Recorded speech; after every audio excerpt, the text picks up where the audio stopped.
welcome to another Gimp tutorial. Today we're going to try an effect called photographic text, and I Google searched, I did an image search, and you can see here that basically your text allows the photograph underneath show through, and there's different ways to do that. You can see John Lennon's here is pretty cool thing to do, but I'm going to go ahead and jump right into it, and you'll get the basics, and then we'll go along. So first I'm going to open up my file. I had downloaded it. This was a stock photo that I had found. A lot of times I'll have my own photography, but sometimes you'll use stock photography.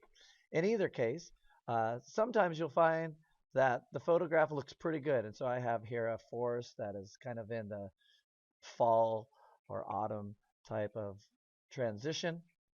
But I like to, with my own photos and even stock photos, sometimes do a little bit of manipulation at the beginning to make them pop a little bit more. So I go up to the colors drop-down menu, and one of the easiest ones to use is brightness contrast. And we get these adjuster bars, and we have brightness and contrast.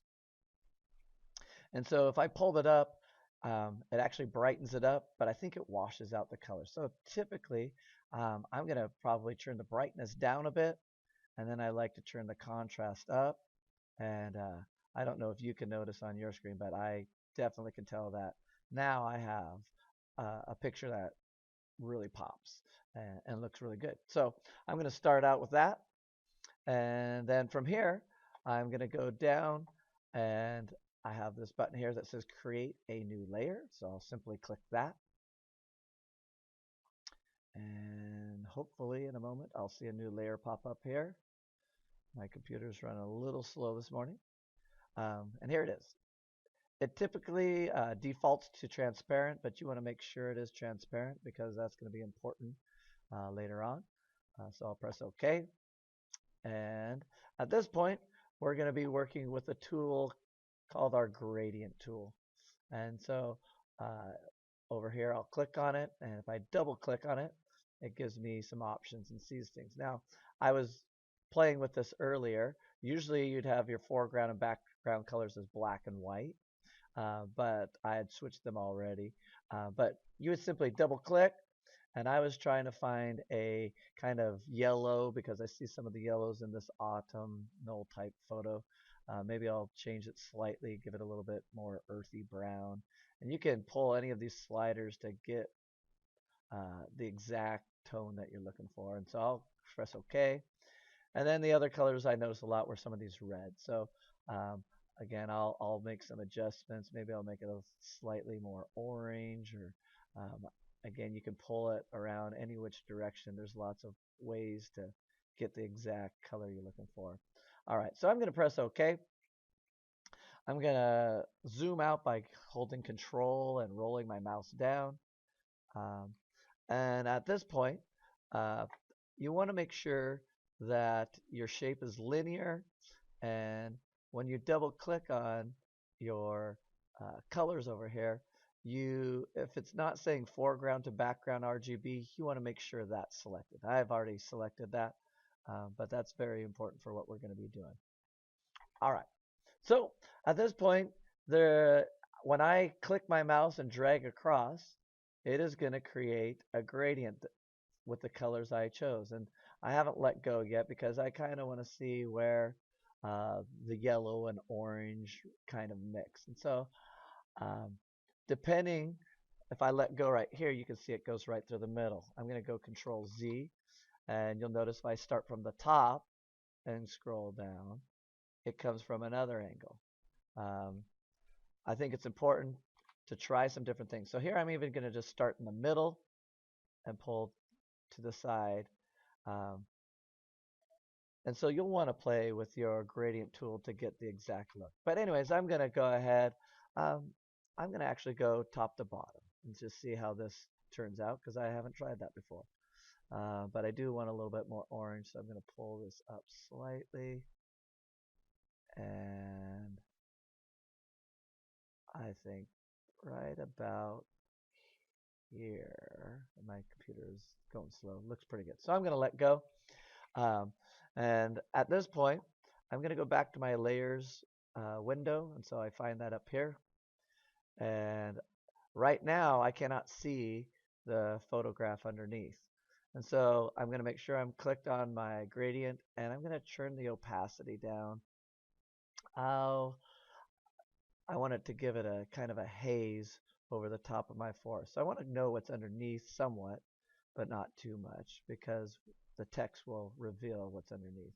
So at about, for me, with the colors I use, I'm going to say 65 is good.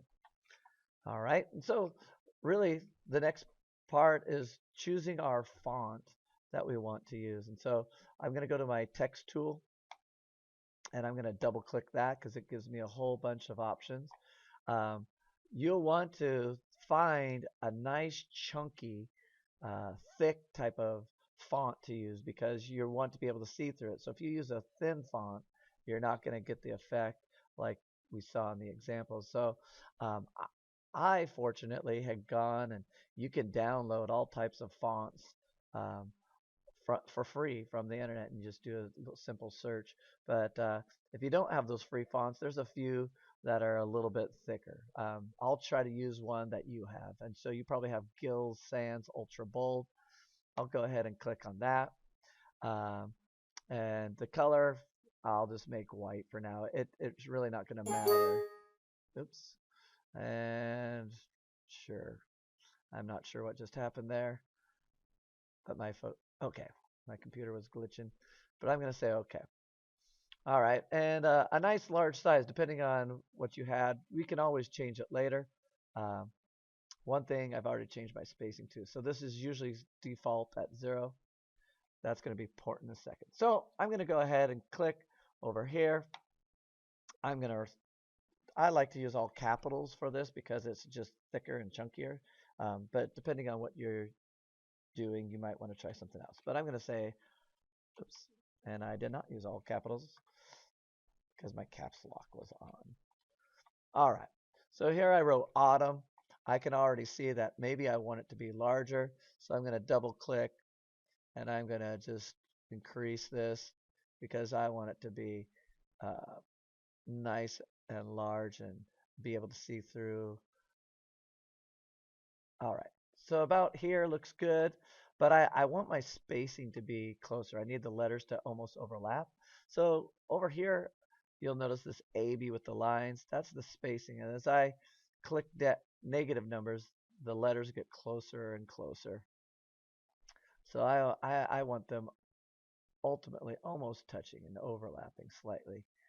It gives a nice see-through look. Now, at this point, I think that looks pretty good. Um, some people may try to move it with this move tool um, and try to center it themselves. But the beautiful thing about Gimp is we do have this alignment tool. And so I'm going to click on this alignment tool. One of the mistakes I sometimes make is when I first click on it, uh, you have to be clicked around the font.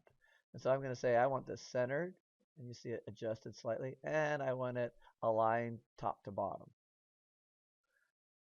And so it's done a perfect job of centering it both horizontally and laterally, which is going to be really nice. Okay, I'm going to jump into our next step, and we're almost done, but I'm going to go to this layers menu.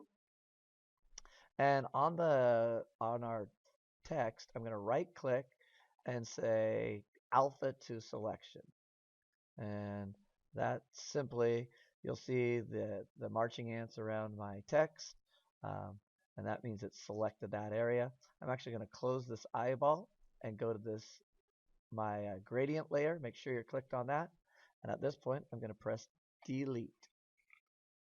And so to get the marching ants away, Control Shift A deselects, and I'm going to zoom in, and you can see we've now got a pretty impressive looking photographic text. If I were to do it again, I'd probably make my font just a little bit larger so I could see more things coming through. But that's part of the fun of exploring with Gimp, is trying things out, going back and redoing them. But that's the basic idea. I'm going to show you a few just that I had played with earlier with the same picture. In this one, I tried to use, you can see I made the opacity a little bit uh, more so you can see through it. And I used more of a green-red uh, gradient. Here's where I used a yellow-white and a slightly different font. Um, I tried one with the skateboarding tool. And so you can see that there's all kinds of possibilities with this. So I hope you have fun. Go ahead, play and pause as you go along, and I hope you have fun with this. All right.